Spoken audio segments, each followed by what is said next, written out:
I'm Garrick Francis. This is the Inheritance to Income podcast, where we help families, founders, and leaders prepare people and systems, not just assets, for what comes next. I'm your legacy advocate. Let's talk about it. I'm joined today by Ed Fulbright. Ed is, I've met Ed recently, though we may have crossed paths 30 years ago. Probably. We'll touch on that one. But Ed is a CPA and a PFS in Durham, North Carolina, Fulbright and Fulbright CPA, but he's also the host of Mastering Your Money on WNCU. I've had the privilege of sitting and talking with him there. And then he's a number of other community involvements we'll talk about and where our paths may have crossed with the Center for Community Self-Help Yes. Credit Union. Yes. So, Ed, I've been on there for decades. That's right. Well, long time, as long as I've been married. Wow. Well, welcome to Inheritance to Income. I appreciate it. Thank you. Glad to be on it. That's great. Well, we've been involved in a series called What Comes After Success. Yes. So I want to jump right in. And just the first question I'd like to ask is, when did you feel you had achieved success? Never. And I say that, and I'm not trying to tell people that they never will. It's a ever evolving situation. And when I talk about that, what I'm talking about, you got to have a vision. And whatever that vision is, once you achieve one milestone, you want to accomplish another milestone. So you might wonder how a person goes from having $1 million to having 2 million, to having more than 2 million. It starts to become a bigger thing. People never become satisfied with the status quo. I have specific goals which I'm meeting that are creating opportunities and comfort for the family. And you might say, well, what are those? Well, let's talk about some basic stuff. Like, okay, do you have your home paid for? Okay, home's paid for. Okay, well, I have an office that we work out of. Is the office paid for? Yeah, the office is paid for. So what I find is that I carry very little personal debt or business debt. Doesn't mean I can't cover it, but I don't have to. So what I see is that I've reduced the burden or everything that's necessary for me to have a good life, or for me and my wife to have a good life, or my child to have a good life. Those become the most important things that I find, and I like to keep people focused on. Yeah, that's great. Well, one of the things you said, it sounded to me like success has many levels. Yes. And so success may, as you go through life or as you work, even as you work with people, that success has stages. It changes all the time. And, I don't, you think about your own life. What you were doing a year ago may not be what you want to accomplish for 2026. You have a fabulous location here, and that may not have been even in the category 5 years ago. Usually I try to get people to focus on 5-year segments. And so, because really that's about as far as most people can think of. You can set bigger plans and bigger goals than it may be accomplished in 5 years. But maybe you need to figure out where you're going to be in 5 years. So it's a manageable step, because let's face it. When you start out, you say, "Oh, I need to have $2 million." You're like, "How in the hell am I going to get $2 million?" Pardon my language, but people say, "How am I going to get there?" Yeah.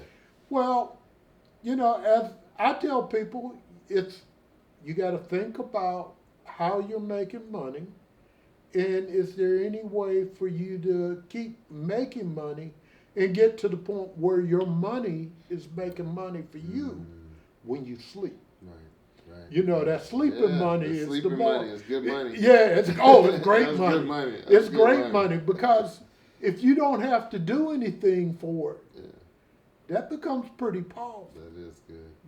You have money that's making you money, and you don't have to do anything for it. So, making money. Some people say, "Oh well, you always talk about making money." Well, you need money to make the world go round. You need money for a lot of things. Yeah, money can be used for charity. It can be used to create whatever you want out of life. And that's very important for enjoyment. Usually, having some enjoyment, unless you just like to go to parks and other things that you might be able to do for free. And I'm not knocking parks. Parks are great. Parks are great. I mean, I love to go to a good too, park, yeah. and especially if they got some and your tax entertainment. dollars paid for them. Yeah, they charged a lot of taxes. So I'm just trying to encourage people, if you have resources, you have options. And even when something happens to you or happens to a loved one, I find that if you have options, you can help people better than when you don't have those options. So you've been advising people for a number of years. How has the definition of financial success changed for as you have seen it, or how is it changing? Well, it's changing primarily because people evolve in the sense that, okay, what you may have thought 5 years ago was success. Well, what you think now may not be that same definition. Because when you were in grad school, did you envision this place here? No, not at all. Okay. This was Mom's dream, and so until she dreamed it and put it down, Right. it wasn't a dream I could pick up. Right. And your dreams and her dreams intertwined and evolved. And only thing I'm saying is that people's dreams change. They change all the time. I know I told you I had a meeting right after this, and that's with a client that's in Australia. They live in Australia. They used to live here, but now they live in Australia. Their husband's from Australia, and they decided that all their family and everybody that would help to take care of them as they got older was in another country. So now they are living in another country, or they're living in his home country, the husband's home country. Yeah, that's pretty amazing. And it's happening more and more. Yeah, well, I am seeing a lot more people willing to live in different countries. Like, I've been talking to people at my church, and some of them been telling me they want to live in, I'm trying to remember. Portugal's a hot one. Portugal. Panama's a hot one. Yep. I know a couple of people. There's a few of the gold passport places that are pretty hot right now. Right. Yeah. Those are great places, and real reason why they say they're going there is because their dollar stretches a lot farther there. Now, hopefully the dollar can stay strong and your dollars will work. And you have to look at what you want to get out of life and if you can deal with it. Because I think I was talking to the gentleman and he was telling me, hey, I'm getting ready to go to Portugal. and see if we can Right. deal with it. Right. You know, because it's a little bit different living in living in another country, It is. and you may have to adjust some of your attitude, Mm-hmm. or it may be adjusted for you.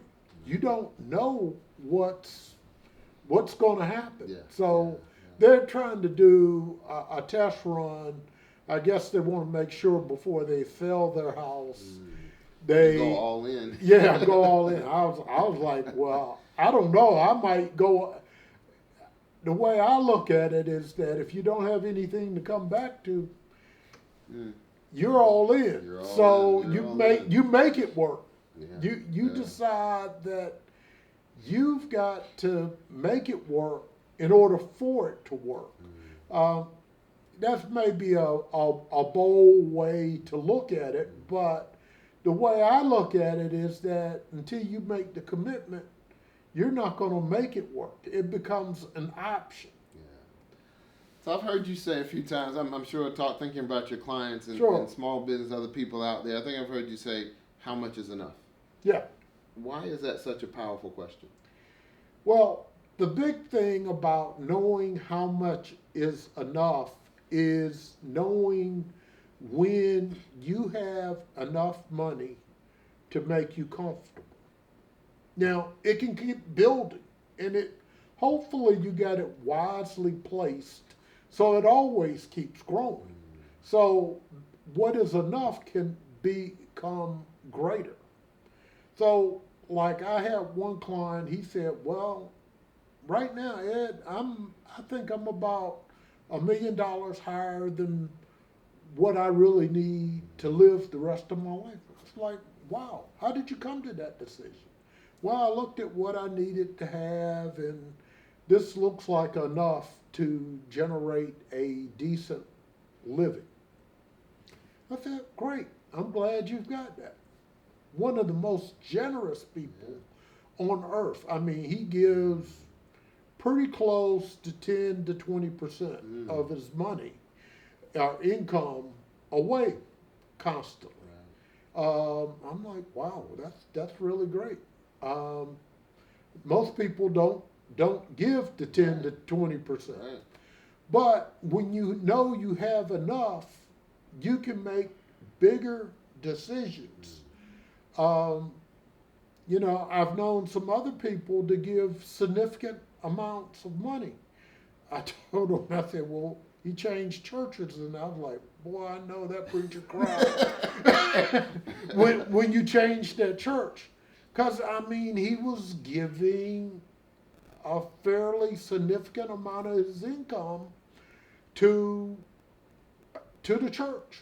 Yeah. And I'm not telling people they should have to give to the church or to any charity, but I think you do need to show your gratitude when you are giving money, or maybe you just give money because these things are important to you. And so if you give money to what's important to you, maybe you can convince some other people that that should be important to them. And then you can elevate the who's giving where, or helping people to just maybe enjoy more out of life and help people to have a better life. That really can become, actually, it's kind of exciting when you can help people to have a better life, and you can help people to move forward. That fits in. One of the things that I've often tried to wrap my head around, I ask people, is how do you like to give, how do you like to live, and how do you like to steward? Okay. So, and you mentioned giving, Yes. and then you mentioned living, and so then when you start talking to people about what they're stewarding for future generations, how do those conversations go? What are they like? What should people be thinking about as they're thinking about what am I no longer, especially maybe a small business person, what am I no longer owning? What am I stewarding? Well, for a small business person, that can be somewhat challenging because you have a business that's been providing you with income or a living for a while. The question becomes, who are you going to leave it to?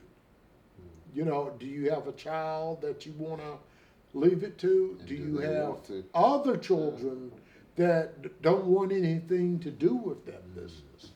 And you have to also look, am I being fair to the children that don't, that aren't participating in the Right, business? right. And are you going to leave them some piece of that business? And that might be the biggest investment that you have. Right. So you've So got now you're getting into family dynamics. oh yeah, you talking big time family dynamics. You're talking, and the issue is that you may never know what those dynamics are until you die, and that's hard for you to fix. It's hard for you to think about too. I mean, people don't understand. I think you're right. If that one person has been the center of the family, Yes, for 30 or 40 years, everything's kind of revolved around them. yeah, the patriarch And or then the that person matriarch. is gone. Either you see it coming, or most oftentimes you're not prepared to see it coming. Right. Emotionally. Then that family dynamic around the money and around the house and around the business can be really challenging. Oh, it can be extremely challenging. And, you know, I always encourage people to maybe challenge their kids to things so you can see how they use money. At what point? When does that start? Well, I say it starts when they're a child. Now, it has to be simple when they're a child. Right. It could be an allowance. You know, I haven't had young kids for a while, but let's just say you give your kid $20 a week, Right. just so that they can have something to spend. And you can kind of see from when they're very young, what do you spend your money on?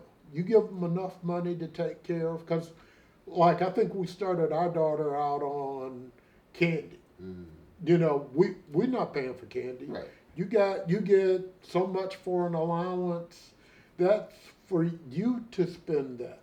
And then we start to increase the allowance, but that becomes for other responsibilities. And then the test is how often do they run back to you and ask you for more money? And let me tell you, they protect that money you give to them. Oh, very much so. Very much so, because Very they're much trying so. to get you to pay for Very everything. much so. But, you know, that's fine. You just have to, you know, explain to them and you pay attention. Because they'll try to sneak something in there like they're at the grocery store.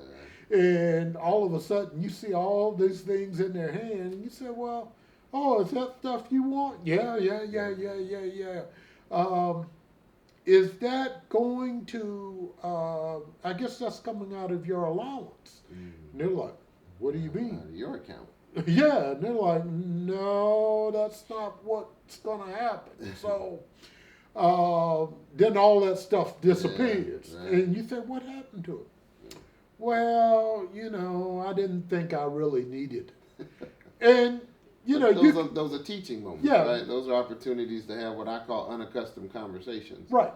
And to start building that education. Yeah, and you know, they then start to figure out what's a want and what's a need.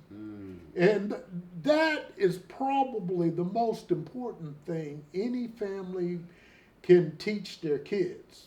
What is a want and what's a need?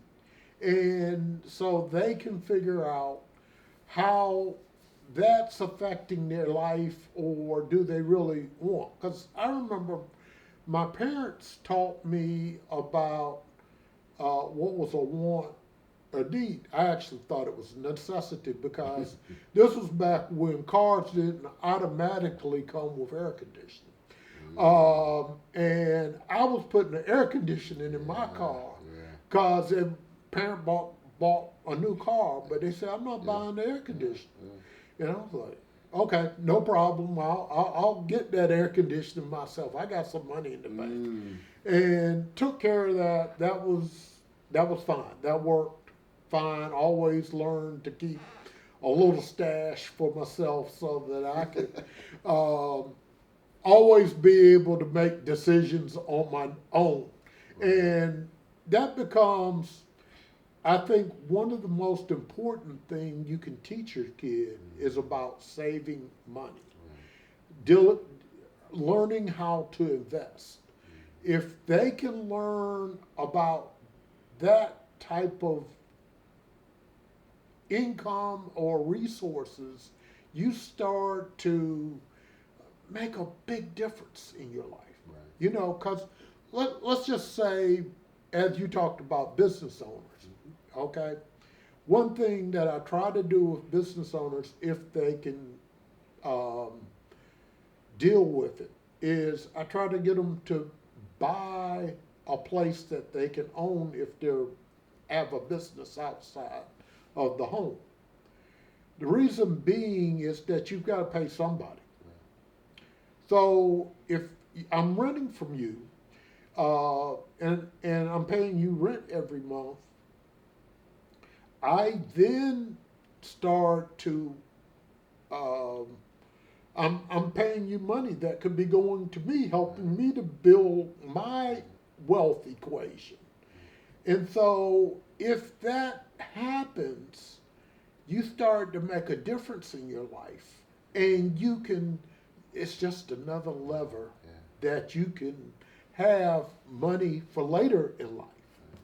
So I'm going to ask you a question that sounds Yes. a lot about financial education Yes. and what we need to do with people. So I'm going to ask you a quick question about that and the Knowledge Alliance, but just take a slight break for a word from our sponsor. I hope you're enjoying this episode of Inheritance to Income. Inheritance to Income is brought to you by Ries Francis Studios. Whether you're preserving something for the future or creating something for today, photography, videography, and editing. Check out the link in the show notes below or check riesfrancisstudios.com.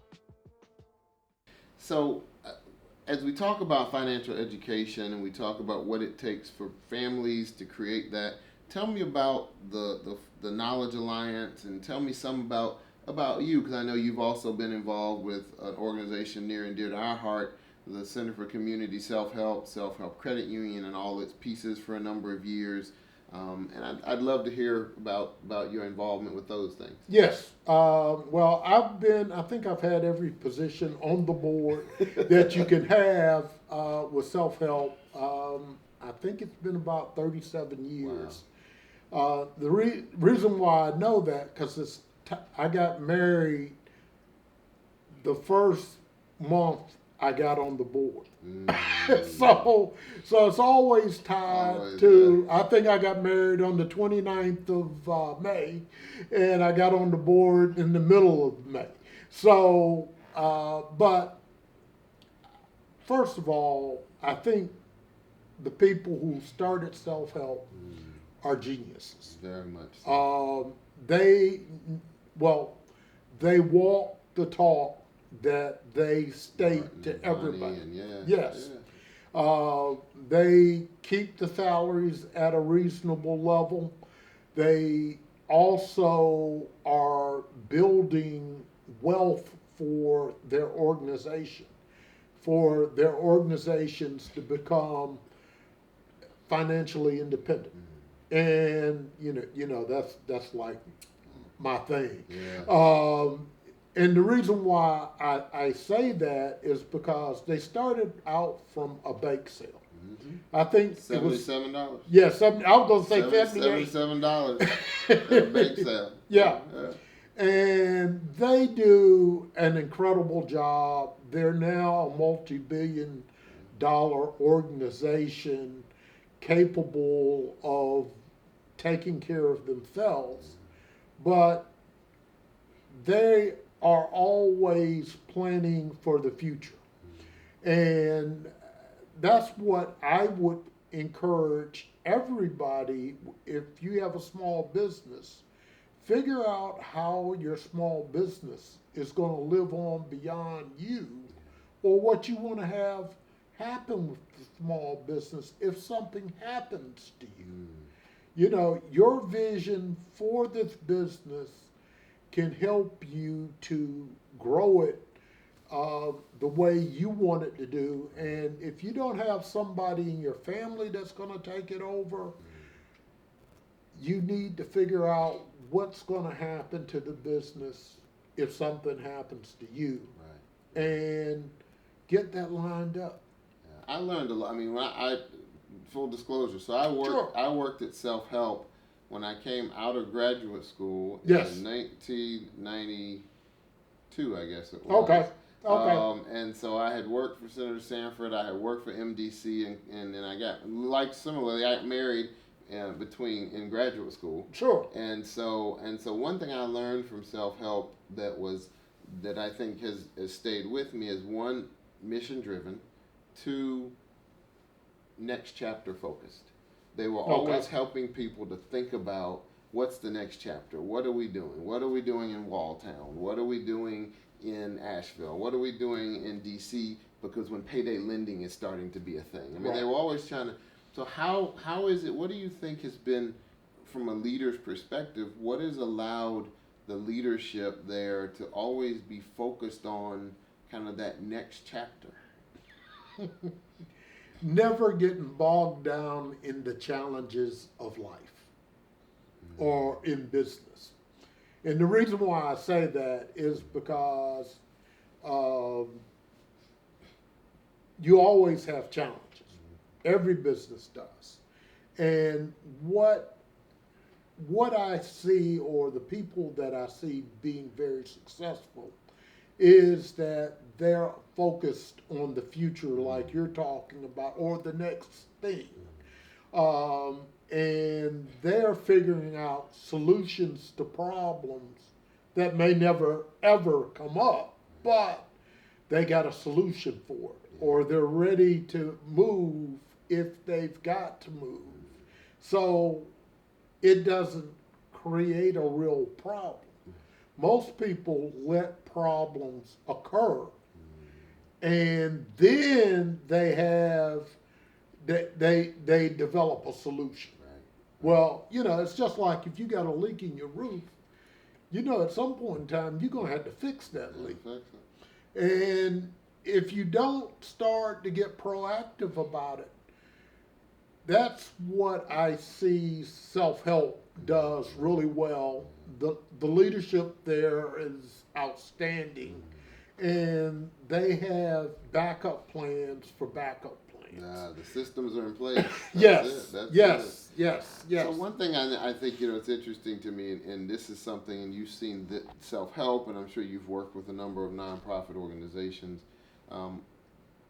When they are founded and their founders are still there, again, this founder gravity issue can be really strong, and it can be hard to. But self-help and some of these other organizations I've seen some in the local area do well, and some that they couldn't outlive the founder. Well, that can be difficult, but I think if the founder is willing to let go, and that's the big willing to give their people an opportunity to take a challenge. Because one time I was listening to one of the leaders at Self Help, and I was like, "Why are you sending this dude to Hawaii for this conference?" That sounded like a good one for you. He said, "Yeah, it probably would be, but they got to represent the organization, and this organization's got to become bigger than me." And that's what happened. Right.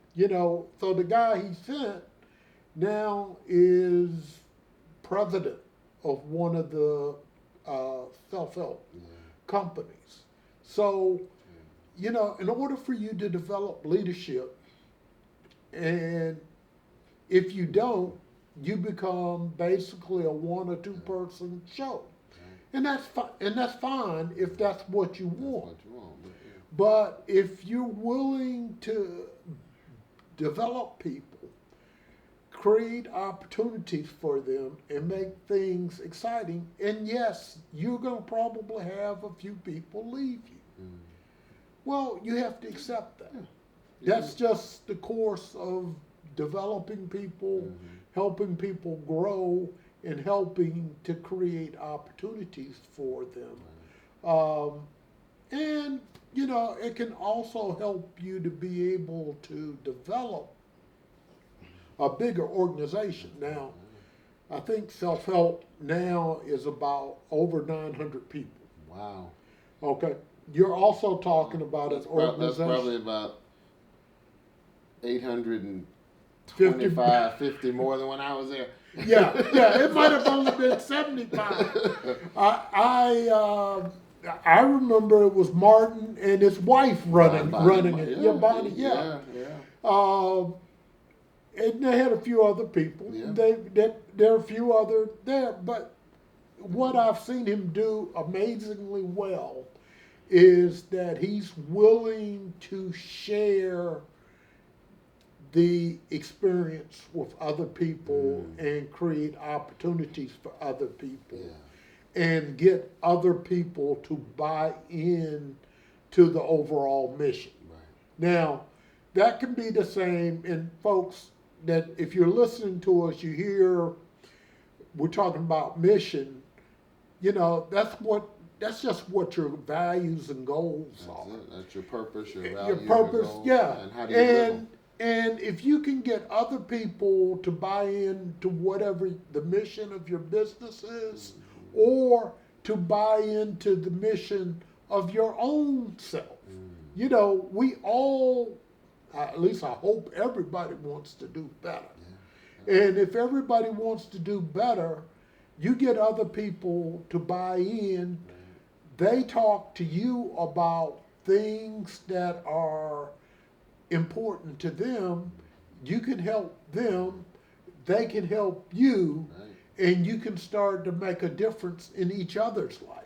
And as a leader, it's interesting, I think, as another example that I think I've learned from not just self-help, but a number of businesses in the Raleigh-Durham area, and I grew up in a small business, was that if you are able to help create new leadership, then you're released to do other things that are just as important. The Center for Responsible Lending grew because the people at self-help had invested in leaders, and they could then move on to have ideas and innovation and challenge a new paradigm. Right. I mean, I think that's one of the things that I've learned from a lot of them. And also, you convince somebody to buy into your vision for responsible lending. Right. You know, they got somebody that was willing to give them large sums of money so that they could fund the group. Then you build your own organization so it could fund the same organization. Those are great things, and if everybody can do that with their business, it becomes a great situation, but it creates a situation where you have opportunities that you're giving to other people. And that's where I see where people run smaller organizations, they may not be giving people opportunities that they need, or you have to be willing to accept errors. Right. Yeah. You know, it's easy to run a perfect organization if you never let anybody have a try at the wheel. But the problem is that your organization doesn't grow. So let me see if I can put a question on the table for you to put on all these hats. So, sure. As someone who's seen self-help grow, seen mission-driven organizations grow, as someone who's helped people with their finances, thinking about how they're going to give and live and steward, if somebody out there right now is thinking about their next chapter, they're 55 to 63, they're thinking about, I've had a good corporate life, I've done these things, I want to do something different. I want to start I want to follow my purpose or an organization. Right. What are the things? But they want to make sure they're okay doing it, because that's a new challenge. Oh yeah, it's so a new challenge. What are some of the steps you think they should take if they want to jump into a new deep end? What they need to do is figure out what is enough. Okay, because you don't want to risk anything that isn't above your. You want to risk the money that isn't necessary for you to live and enjoy life and have a great life, no matter what. In the sense of, sometimes people have resources that they just don't understand that they have. And the reason why I'm saying that is that, let's just say you have a rental property. You're taking on extra risk.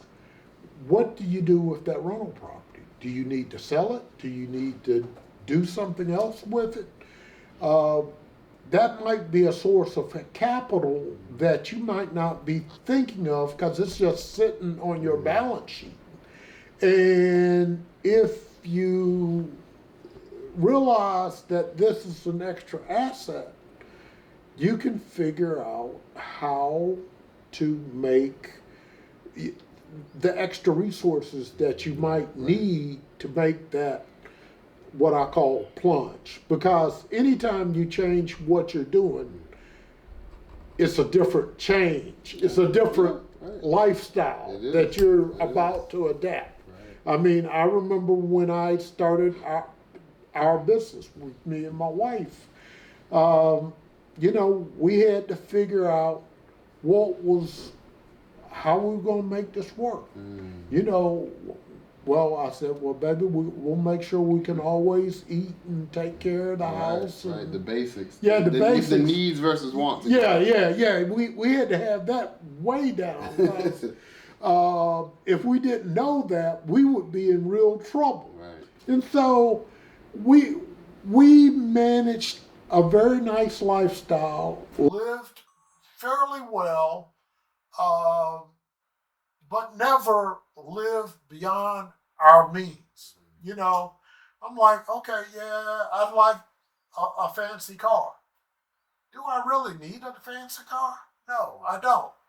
And the things that we do, we buy or we use very comfortable cars, not anything that you would say, ooh, that's very luxurious. Right. No, we just want to be comfortable, and we want our, we want to make a difference in our life. We want to make sure we are moving forward, and we're able to have the resources to do everything that we want for ourselves, for our business, and for our family. One of our personal goals was to make sure we could send our child to college and not have any bills. I mean, she not have any student loans. Right. One of the greatest gifts in the world you can give a young person, by the way. Yes. I agree with you. I tell somebody, and my children hear this from me all the time. I said, one of the greatest things you can say as a 25-year-old is that you actually have a net worth. Yes. And you don't have to worry about paying on student loans. Yeah, How are you going to do that? Right. I mean, it becomes it becomes pretty frees you up too. Yeah, frees you up. You have more money to do whatever you decide you want to do, and you realize you have options. Right. And so, I encourage people to understand that, the only way we could have done it is that when the child was born, we set up an account that we sent money to, and it wasn't large amounts of money. Right. It's just we sent them enough money, and we did one really, really smart thing. We got grandparents involved. Family. Yes. Yeah. We sent them little coupons that they could send money to the child's 529 account when she was young. So she'd get gifts, but they would send big gifts. Family is your greatest network. Yeah. It's your greatest network. And that became, actually, that was incredible because I never thought about that until one time I saw this coupon. And my father would give large amounts of money, so my daughter had different resources that we could choose to use for her without there being any challenge. Whether we took it out of a mutual fund, 529, it just made her life easier, made our lives easier. Because I don't know about you, but looking at them tuition bills, and you got to pull it out your regular checking account, it becomes a lot. And so having a 529 account can make a huge difference. Right. And starting to just make sure you can... Just the planning aspect yes. of making sure that you have that plan in place and everything. Just getting started, and all of that can make a huge difference. And that is something that I encourage people to do all the time because it's just great. Well, look. I really appreciate it, and you and I could talk for days about this stuff. But let me, before I kind of draw things to a close, I like to ask you. So, after everything you've helped people understand, and everything you've done, and all the lives you've helped change, what is it you still feel called to do? Well, I enjoy working with people and helping them to understand how they can live. A lot of people accumulate money, but a lot of people don't quite understand what's the best way for me to utilize this money so that I can make a difference in my life, more importantly, in your children's life. If you understand that, you can do that and then give your kids the education that they need. Be willing to give them, I call it seed capital, so that they can figure out what they want to do. That can make an incredible difference to your kid's life and your life, and you'll have clients all the time. I appreciate you. I appreciate your service to the community and all yes. that you continue to do. And again, thank you for joining us. When you think about your next chapter, when you think about what you're doing, how much is enough? What do you need? You heard Ed talk about purpose and mission and trying to just make sure you're asking the right questions, that you're starting those conversations early enough. And early enough is today. Just don't stop having those unaccustomed conversations. So if you've heard something you have enjoyed, liked, learned, please continue to hit that like and subscribe button. Share it with others so that this message will continue to travel. Inheritance to income, because inheritance has to come with instructions. Thank you for joining us. I don't take it lightly. God bless.